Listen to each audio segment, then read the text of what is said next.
Recently I was at a funeral, and even though he was an elderly gentleman who'd had a good life, it got me thinking.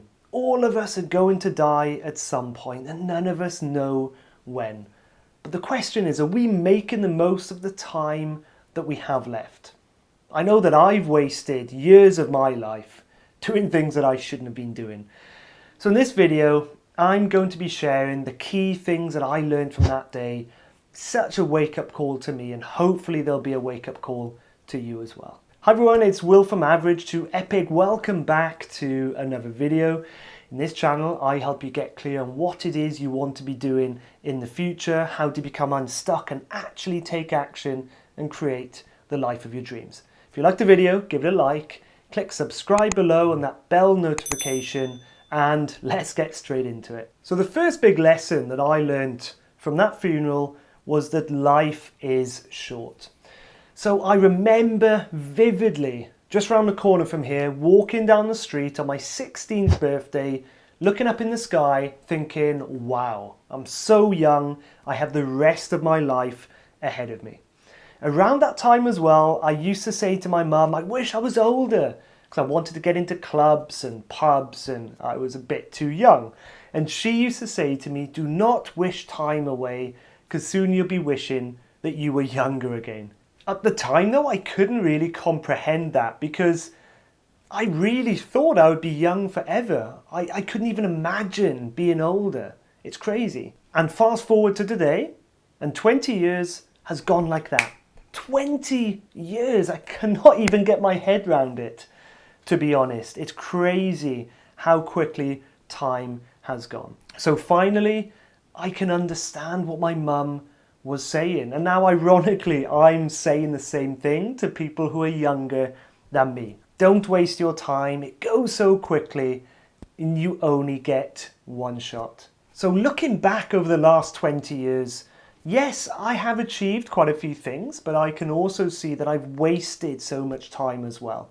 And one of the biggest issues for me that I've struggled with is thinking that I had time.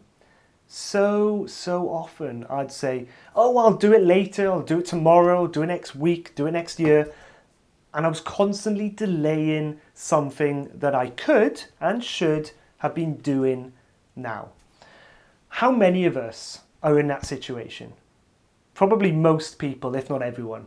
I've spoken to a lot of people who've also said something similar. So to try to combat this, one thing that I've been doing recently is telling myself that I am going to die soon. I know that sounds morbid, I know it does. We don't want to talk about death and people die, and I know that. But for me, it's been quite a subtle mindset shift. So instead of me thinking, oh, do it later, do it next week, do it next year, do it next century, I'm taking more action. I'm doing more things that I can do today. So it's quite interesting. So I'd recommend that. And let me give you a bit of an example, maybe something that you can relate to. So if I was to say to you, okay, you have another 50 years to achieve everything that you want to achieve, everywhere you want to go, everything you want to do, you have 50 years. How much urgency would you have? Would you be jumping out of bed at 5 a.m. and running around like a headless chicken, trying to achieve your dreams? Probably not. But if I was to turn around and say, you've only got 1 year left. You've only got 1 year to achieve everything that you want to achieve, to go to the places that you want to go, to do the things you want to do. How would that change things? Chances are you'd have a lot more urgency because you haven't got next year. You haven't got 5 years, 10 years, 20 years from now to maybe do something. You've got 1 year. So this is the same thing. So as morbid as it sounds, give it a go because it has worked for me. And number 2 is, what's your eulogy? So I was sitting in his funeral and the priest was talking about this person's achievements and the things he'd done and the places he'd been and the jobs he'd had and the family that he'd had, essentially his legacy. And that reminded me of something that I've heard a few times, but I didn't really get until now. If you could write your eulogy today, long before you're dead, what would that be? So in other words, what achievements do you want? What do you want to be known for? What do you want people to say about you after your days? Essentially, what legacy do you want to leave behind? I think this is super powerful because what it does is that it gives us something to shoot for. It gives us a vision for our lives. Now, I have talked about visions and clarity quite a lot on this channel. Check out my video here on how to craft your vision. But it gives you a vision. It gives you something to shoot for that I think is super, super powerful. So to give you some pointers, this is how my eulogy might sound. We're all gathered here today to celebrate the unbelievable life of William. He was fun, playful, down to earth, didn't take life too seriously, one might say, a little bit quirky, rumour has it. He had a thriving online business, changed the lives of millions of people, and even changed the British education system, where he was teaching kids to plan their life, to set goals, and to have a better mindset so they could achieve anything that they wanted.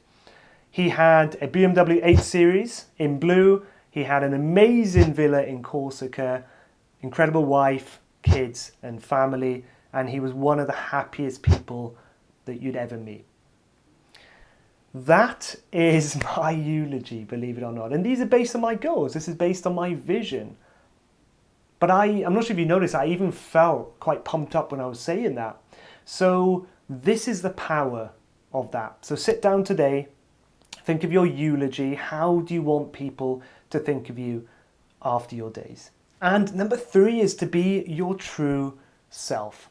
So I have wasted so many years trying to be someone that I wasn't, trying to fit in with what society wanted me to do, with what my parents wanted me to do, with what other people told me was the best thing to do. And it took me away from who I actually was and what I actually wanted to do in life. And it turns out that I'm not alone. So there was a survey conducted of elderly people's biggest regrets. And at number 1 was, I wish I'd lived a life true to myself and not the life that others expected of me. And I do find this super powerful because I have fallen into this trap so many times. So a big example that I can give is when I was much younger, my parents would say, "Oh, we'd be so proud of you if you went to university. You'd be the first person in the immediate family to go. Oh, you can get a job at a big multinational and work your way up and have a job for life and a stable career." So that's what I did. That's the path that I followed for so many years, thinking that they were my dreams, but they were actually my parents' dreams. So just to be clear, I do not regret that. It's certainly not their fault. And everything that I did, I'm pleased I did it because it's led me to where I am today and the person that I am today. However, if I had had the foresight and the courage to start doing, for example, what I'm doing now, when I was, say, 16, life would be very, very different. Let's just say that. Life would be completely different right now. And there's a fantastic quote by the good old Steve Jobs that really proves this point. Remembering that you're going to die is the best way that I know to avoid the trap of thinking that you have something to lose. You are already naked. There's no reason not to follow your heart. So take this journey that I'm currently on now, for example. I could have easily stayed in a corporate job and gradually worked my way up the ladder and got a promotion and done all these sorts of things that I didn't really want to do but was stable. However, now I've got a lot of uncertainty. I'm working on these videos, I'm working on a coaching business on the side. Is it going to work? When will it work? When will I start making money? So much uncertainty, and I don't really know the answer. However, what I do know is this. If it doesn't work out and it all fails and a few years later I have to go and get another job, at least I tried. At least I tried. And that's one less regret that I'll be taking to the grave with me. So I think that's the best we can hope for in life. Get out there and give things a go. Even if they don't work, at least you know that you tried. But also, you tend to hear as well, again from elderly people, that it's not so much the things that they did do that they regret. It's the things that they didn't do. They wish they'd asked that person out on a date. They wish that they'd taken that job opportunity. They wish they'd moved abroad. They wish they'd gone travelling while they could. They wish they'd bought Bitcoin when it was so low.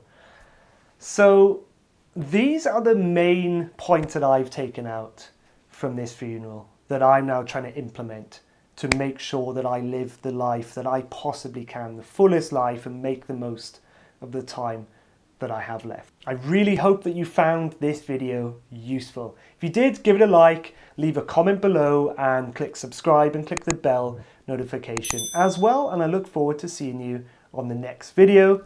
In the meantime, there are some other videos here that you can check out as well.